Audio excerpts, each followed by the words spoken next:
This is the Transforming Basketball Podcast, hosted by Alex Sarama. This is the podcast helping coaches and practitioners change the way we think about basketball performance. Our goal is to provide the ultimate resource for making sense of applying contemporary skill acquisition ideas within basketball. Within this podcast, Alex and his guests unpack how an ecological dynamics framework impacts our perspective of the game. If you're ready to join us in our quest to transform the basketball world, this is the podcast for you. Hi, Coach. We want to keep this podcast as fresh and innovative as possible. With that in mind, this podcast episode is an online clinic that was delivered by myself and Gray Thomas for the Bavarian Basketball Federation in Germany. We hope you enjoy this podcast episode and let us know if you have any ideas for things you would like covered on the Transforming Basketball podcast.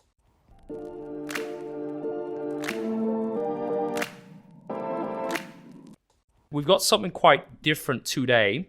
We've very simply put 10 slides together to articulate what the constraints-led approach is and what it isn't. And this is a very different topic for a clinic that I've wanted to try for a while. And something I've been seeing over the last few years is a lot of misconceptions between what the constraints-led approach is. And I wanted to use today to address that. And for this one, it's interesting because a year ago, 2 years ago, I always would have gone in and explained what the constraints-led approach is before doing that.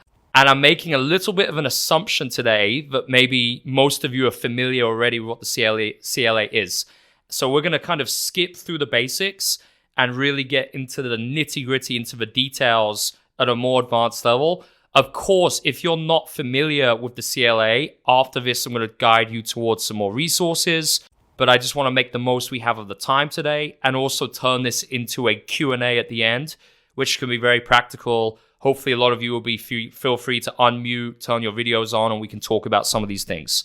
So on that note, let's get started with point number one. So the CLA, what it actually is, a framework for understanding performance in basketball. So what we mean by this is it's not just a coaching method that we can all use in our practices. And I think sometimes that's what we think the CLA is. It's much more than that. It goes way deeper.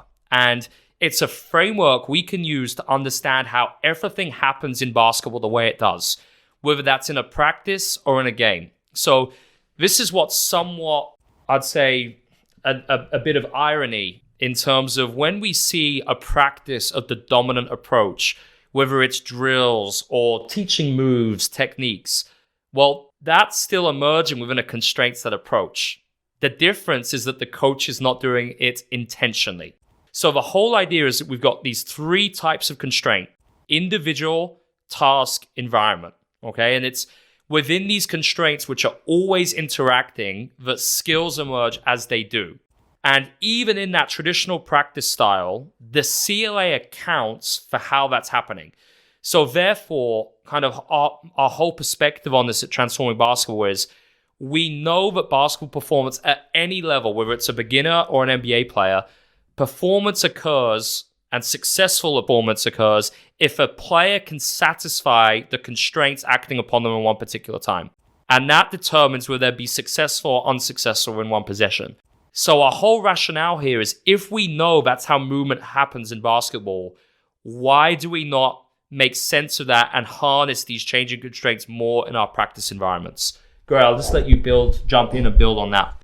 Yeah, and I think an important thing to note here too is that, like Alex said, it's not just limited to sports science or to basketball, but it is actually fundamental to the way that we move about the world, right? So how we perceive to act and we act to perceive. Traditional cognitive information processing looks at the brain as having some central executive that can send directions, send orders out, and the individual components will do exactly what the brain says. And we can see that model in the traditional way of coaching where the coach may be the central executive, right? And gives these very specific directions, these very specific set plays that are typically context independent, and then the players are supposed to act accordingly at the exact same time, the exact same way. And that's really just not what we see or what the research shows either. So finishing on this slide, we wanted to give you some practical examples of how, when we understand this as a framework, we can manipulate constraints more intentionally. So like I said, with Newell's constraints model, we got individual task environment. And as coaches, the category of constraint that we probably have the most impact / control over is task. So it's about a lot more than just starting a small-sided game. And we are going to get into that. That's actually one of the slides here. It's how you change the constraints in your activity based on what the players are doing, based on what information they're seeing and maybe what they're not seeing. So some common examples we have at Transforming Basketball. Number one is the scoring system. And something we do a lot in every activity, we call it gold medals or silver medals. And regardless of if this is a one-on-one or a 5-on-5, if players can only score a gold or silver medal, it's going to have a big impact on the skills that emerge. And a gold medal is simply a finish at the rim, inside the smile. A silver medal is a catch and shoot three-pointer. So in a lot of our practice activities, we would have this task constraint on the players where they can only score a gold or silver medal. So that's one example. Another example could be a shot clock. And again, this is something we do a lot. We call it the variable shot clock. So regardless of if it's a one-on-one or a 5-on-5, there could be a fixed shot clock or a shot clock which changes and the players don't know what it is until the repetition starts. And the coach could just simply call out any number down from between 3 and 10 and they have to play. And obviously that's going to drastically impact the solutions. If players are playing 3-on-3 with a 6-second shot clock, they're going to be far more aggressive with their behaviors to try and score. Whereas if there's no shot clock, they'd be passive. Maybe they can just get away with passing the ball and not having that intent to try and beat their opponent. So that's a really simple example too there. Another one we use a lot would be the floor is lava. So this is a very one that's become quite popular, I'd say, all over the world, where if players catch the ball inside the three-point line, the floor is lava and the coach calls a turnover. So naturally, what does this do? Well, this improves your team's spacing. Even with an under-12s team, without you having to talk about spacing concepts, if you use the floor is lava in every single small-sided game, and you call a turnover every time players catch inside the mid-range, suddenly you will see great spacing emerge. So the whole idea here is that we're using constraints for a specific reason. We're not going to be using the exact same constraints every time, but we see what happens and we change the environment accordingly. So if you would like some more practical examples of constraint, just head to transformingbball.com. We've got a whole page of 12 of our favorite constraint manipulations, okay? And you can check that out. So moving now to slide number 2. It's a way to understand how we can coach that's underpinned with theoretical research and evidence. And I think this is a big one because one of the biggest limitations to the dominant coaching approach, which is based on more technical instruction and drills, is there's simply no compelling evidence base that it works. And I think a lot of times, including myself, when I used to coach in that way, we used to point to the success of players who are maybe grown up in that approach. But the whole thing is we don't know how much better they could have even been if they were playing within the CLA. So we can't use this mantra of saying, well, it's X number of players have got to a level through the traditional approach. That's not how it works. So for us, it's all about how can we create a learning environment which offers the players the very best. And ultimately, at the end of the day, our players deserve the best. And this is one way we can do it. We can actually understand why we coach in a certain way. And I think a lot of times as coaches, we have bundles of different beliefs as opposed to a very strong theoretical framework to base our understanding on. So what the CLA does is it allows you as a coach to understand how human movement occurs. And a lot of times as coaches, we say things like muscle memory, things which actually make no sense and theoretically have no foundation. So the CLA allows us to think, okay, how is it that human movement in basketball happens? And how is it the players become skillful? Now, with that understanding, we can reverse engineer and create a practice environment which is aligned with how players learn most effectively. And I think the whole thing with this is this, the CLA was not my idea. I just realized that no one was applying it in basketball. This has been done by researchers, by professors all over the world. And it's there for us as coaches to harness and to manipulate so that we can ultimately create the best learning environment for our players. Gray, as a researcher, I'll let you speak a little bit more on the research side of this. Absolutely. So something you may run into if you appeal to notions like muscle memory or something like that is something known as the storage problem. Okay, so if we have muscle memory for a movement, okay, let's grant that on its face and say we might. If you have muscle memory for a jump shot, then the question is now, is it the memory of one specific ideal movement that can occur context independent and will always be the correct solution? Or do we need to store muscle memory for every kind of context that we may be facing? So the way I shoot with a 7-foot defender in front of me is going to be different than if I were to shoot with a 6-foot defender in front of me, right? So would we need to store a movement pattern or a movement solution for each individual context? And once you start going down that road, you realize we may not have that actual kind of storage capacity and retrieval capacity for things that we've never even faced before, right? You also run up into the theoretical and philosophical problem of how can I have muscle memory for something that has yet to occur in the game, right? You can't have the muscle memory for something that you've never had to do or there's never been a requirement for. So when you start to pull at the theoretical threads of this, you kind of begin to realize that it isn't as much in the individual that we need to worry about, but we need to start thinking about what are these constraints that are eliciting these behaviors? What are the environmental, task, and individual constraint interactions that produce the behaviors that we're either wanting to see or not wanting to see? The easiest kind of way we phrase this to coaches is we want to shift from being instructors to learning designers. So the idea of being a learning designer, this is something, you could use to explain to colleagues, other coaches at your club. Instead of setting up a drill or setting up a technique that you want to teach, instead, as a learning designer, how can we create an environment where a different solution will emerge every time? And critically, a solution will emerge that aligns with every player's unique anatomy, their individual capacities, their individual constraints. And there's a good quote here we saw on Twitter the other day, which we wanted to read out on this slide, and it's, skill acquisition is not actually acquiring a movement or memorizing stuff. Skills are adaptations to specific environments. It's the adaptation that defines technical movement and the solutions that we see. So I think that's a really interesting one there, because the idea even of players acquiring skills, as Gray mentioned with muscle memory, it's just, that's not how we're viewing it. That's not how the human body works. Instead, it's about how can players adapt to every scenario. And obviously, the more that they face these scenarios in practice, where these different adaptations can occur, the more successful they will be within the game itself.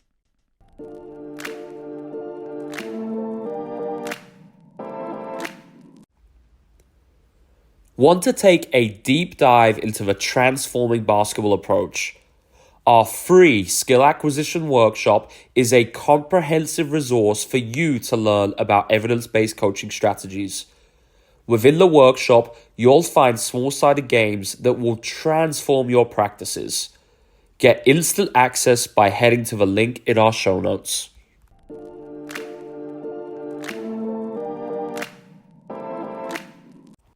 Okay, so this is a big one. And the CLA, this is our first It Isn't. And we don't believe that the CLA is a coaching method which you can use occasionally along with drills. And this is kind of a best of both rationale I've been seeing quite a bit over the last few years, where it's definitely great that coaches are using more small-sided games, etc. But typically what's happening is that the small-sided games are being used to accompany drills. And maybe a coach will teach a move or teach a pattern 3-on-0 and then create a small-sided game where that thing may emerge. The best analogy we can give you here, coaches, is that using the CLA, it's like a pair of glasses, wearing a pair of glasses. It changes fundamentally the lens that we use to view and understand basketball. So it's not as simple as sometimes wearing these glasses and sometimes putting them down and picking up a new pair and wearing those.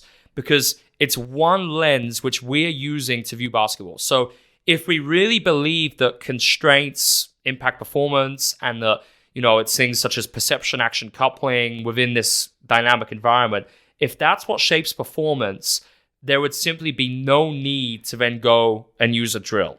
And I think the biggest thing too is if you're looking to practically improve your application of a CLA, it's not just about doing things like 3-on-3, 4-on-4, 5-on-5. Because the problem is the environment is not going to be specific enough to allow your players to explore different solutions.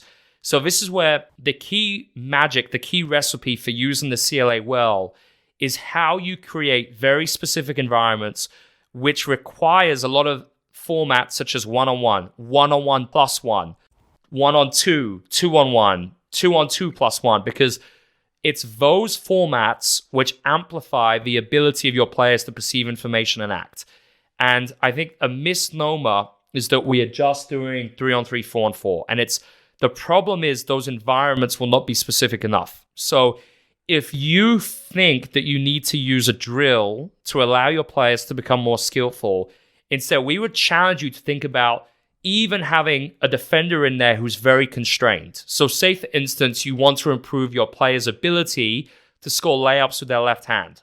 Instead of just doing that 1-on-0, you could easily add a scripted defender who plays defense on the offense's right hip. So naturally, it's a 1-on-1. There could be some type of advantage. What is going to happen is the positioning of that defender is really going to almost force the offensive player to use their left hand. And that would be one example of how we can really create a very specific environment that's heavily constrained, but still it means we don't need to revert to 1-on-0. And the whole idea is we want to keep the key information within the practice, but will impact what players see in the game. So the problem is as soon as we remove that defender, all the real information is gone. So it's key to think about how can you constrain the defense in a very specific way so that the players can still keep perception action coupled. And what this often leads to, if any of you work with beginners, is using constraints such as the defense playing with one hand, or maybe they cannot jump, or maybe they're playing defense holding basketballs. You could even do that 3-on-3. So the whole idea is how can we create the right level of challenge, but a very specific environment without having to go to 1-on-0. Now, when we get to the end of this presentation, something which could be really practical is if you have a technique or a drill which you can't envision how to create a CLA version of it, hold that question and ask Gray and myself at the end, and we could give you some practical examples of how you could use the CLA as an alternative in such situations. Another one, it isn't. It's not a games-based approach. So we've seen this term a lot over the last few years, and especially the word small-sided games. And you might be wondering, what's going on here? Because absolutely, using small-sided games is a big part of the constraint approach. That's obvious. We need the small-sided game. It can't happen in drills. However, it's about a lot more than just that. And I think there's been a big kind of misassumption that the CLA is literally just creating a small-sided game, rolling the ball out, and that's it. And I'll give you a practical example of this, coaches.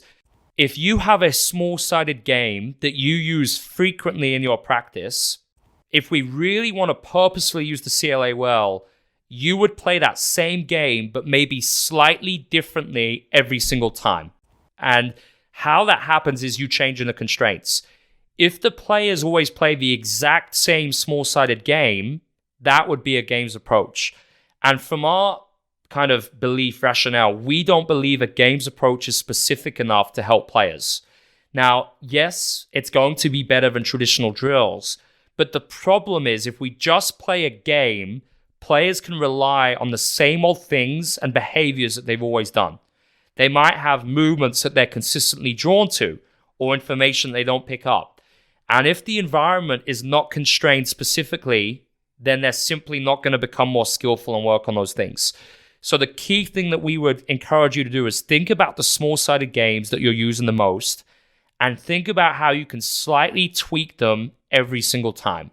So let me just give you an example here. Maybe you're playing pass keep away in your warm-up. And all that is you have two teams, could be 3-on-3, 4-on-4, whatever. And they can only pass inside the 3-point line. And they have to try and get 8 passes in a row to get a point. If there's a turnover or deflection, possession changes. Okay? Fun warm-up game, could be great for just developing pivoting, passing, etc. The problem is if we play that same version every time, for the reasons I just mentioned, it's not that conducive. So we've got to think, okay, how could we change this? And maybe we introduce different constraints. So it could be every time we pass, you have to run, touch the sideline, and come back in. So what that will afford is some situations where the defense have an advantage. So maybe they start trapping and they're using that advantage that they have aggressively. Maybe one player on each team, when they catch the ball, it's worth 2 points. So that may allow the defense to figure out how to top block and guard them very aggressively. Maybe we say if you get a dribble handoff or a get, it's worth 2 instead of 1. Maybe we change the space. We play inside the paint, which will make it a lot harder and the offense will have to pivot and protect the ball more. Maybe we play with a permanent advantage or disadvantage. So maybe for younger players, there's one player who's a free agent who can play on both teams. So it will always be 3-on-3 plus 1. And one player is always offense on both teams. So they use that advantage. Maybe we say if you get 5 passes in a row, you get to score and you play to the score. So the whole idea, coaches, is we want to be finding ways to be creative as coaches and changing these constraints in every single small-sided game. If you have a small-sided game which you use consistently every time, see if you can find a way to change it. And that could be as simple as maybe in your next practice, after you start playing the game, you take a timeout and you say to your players, you have 30 seconds, see if you can identify one way to change this game. And it's really funny because sometimes some of the best constraint manipulations come from the players themselves. And even if you have players as young as 12 years old, just giving them a chance to be involved in this process can really be a nice tone for your practices. Absolutely. And somewhat implicit in the traditional approach and even just a small-sided games approach in and of itself is if you're using these approaches, you are assuming a higher level of certainty with your predictions about what's going to happen in the game. And it's not accounting for the variability that you may face from a different opponent, different time of the season, different levels of competition, different constraints that your teams are facing, right? So by adding that constant variability, you are actually getting your players prepared for the level of variability that they're going to be facing in game situations, as opposed to setting a game and forgetting it and assuming that it's going to apply in all of these contexts. So this is a big one for us. And I think what the CLA is it's the way you can coach and still be active delivering feedback. And again, another misconception we've seen is that when we use the CLA, coaches should be hands-off and not coaching. And we've never said that, and we don't believe in that. You can still be very active delivering feedback within the CLA. I think the key difference is that often we are not providing instruction based on how to move or the specifics of a technical movement. Instead, our feedback is more related to the principles of play.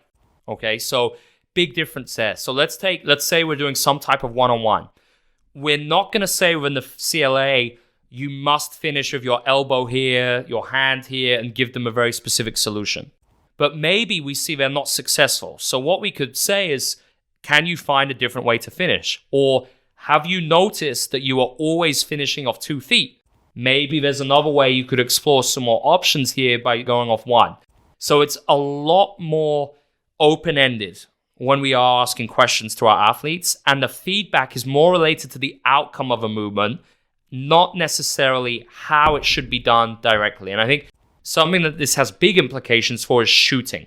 And a great example is you saw yesterday in the NBA All-Star game, Halliburton, the best shooter in the NBA right now, shooting 47% from 3.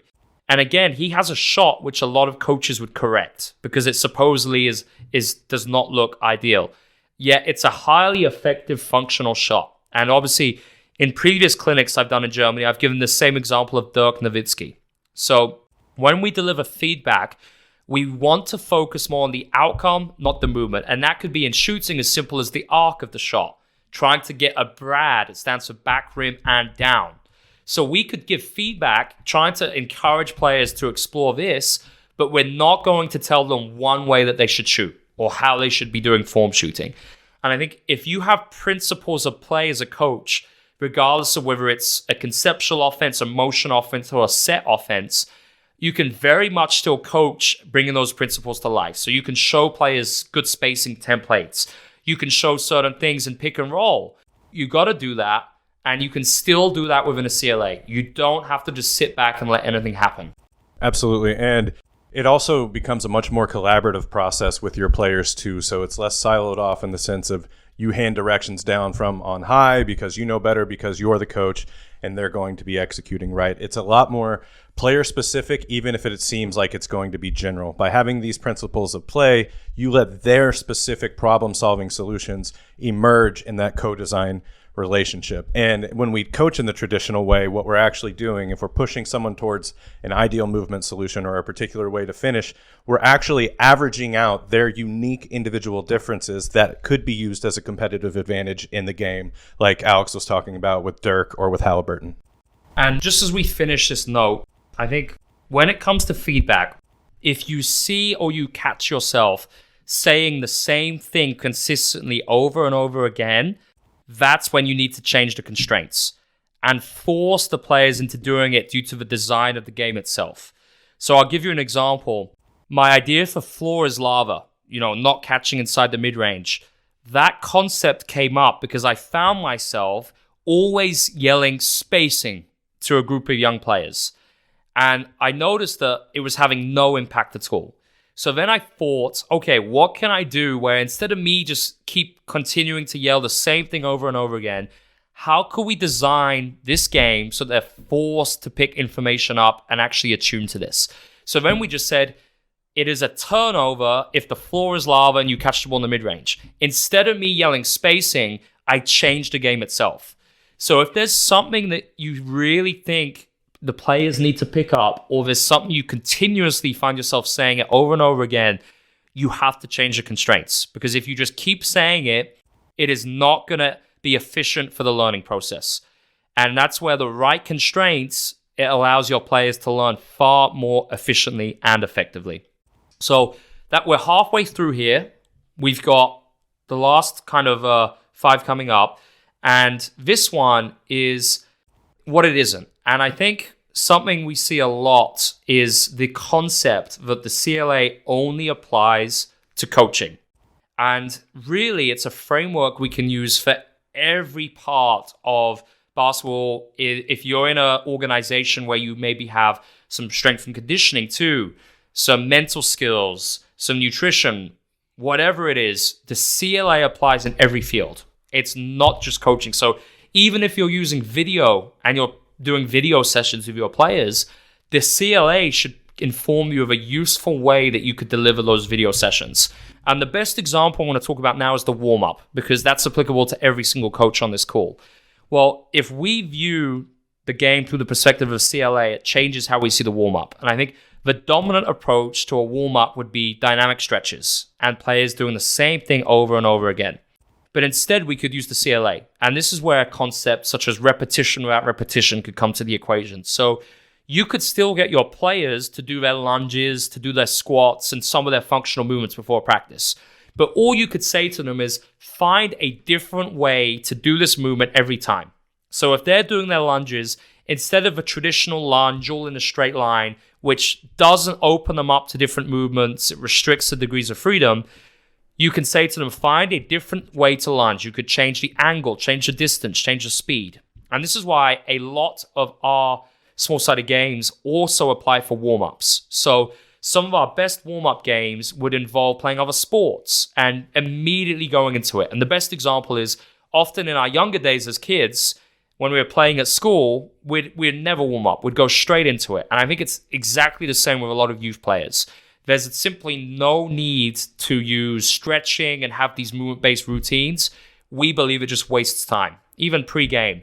So if you can reinvent 10, 15 minutes of every practice and use that to use CLA warm-up activities, that would be a huge advantage. And it could be as simple as giving your players some different pieces of equipment. And we call it playtime. where they're in groups of 2 or 3. They have different props. It could be a soccer ball, a tennis ball, a bib, a cone, and they have to invent their own warm-up game. And when we start to use the CLA as a lens for everything, it changes not just in terms of how we deliver the practice, but the entire organization. Absolutely. And to echo that it's not just applicable only to coaching, there's research out there supporting the CLA in developing graduate students. So there was a law school that used this method, and a group of law students that used the CLA method outperformed their peers, which was a group of people that did not use the CLA. It works well in nutrition. It can be used as a tool to even develop yourself as a coach, right? It's not strictly drills-based, only skills-based. It is a framework for learning and enhancing skill at a quicker rate than the traditional paradigm has allowed for.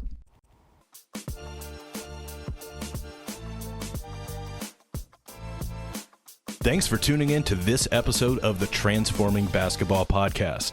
If you'd like to learn more about the work that we do, head to transformingbball.com to access our free resources and spread these ideas throughout the basketball world. If you enjoyed today's episode, be sure to subscribe and leave a review on your favorite podcast platform. You can also connect with us on Instagram, X, or YouTube with any questions that you have from the episode. See you next time on the Transforming Basketball Podcast.